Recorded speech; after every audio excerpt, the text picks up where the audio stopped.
A helper is decorating thank you cards for newcomer families. The first card gets 1 sticker.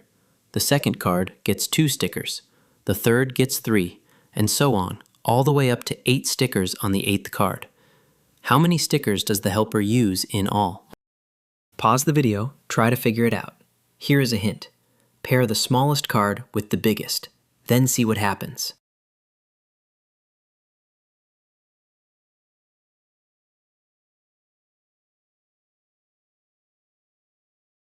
Let us line up all 8 cards. The first card has 1 sticker. The second has 2.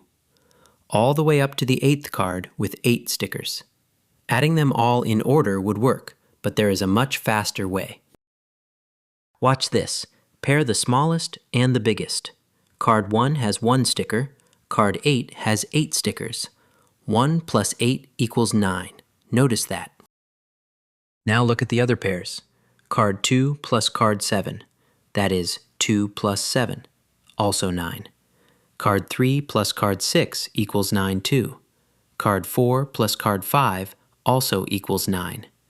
Every outer pair adds up to 9. Always 9. Always the same. 4 pairs.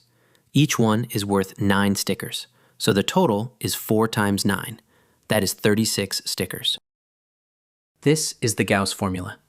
Take the first number plus the last number, multiply by how many numbers there are, then divide by 2. Here, 1 plus 8 is 9, times 8 is 72, divided by 2 is 36. Same answer. The pairs are baked into the formula.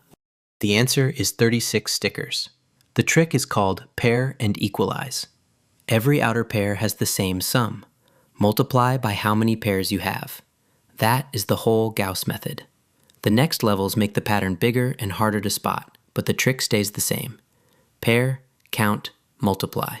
Learn, compete, and win. Visit competitivekids.org.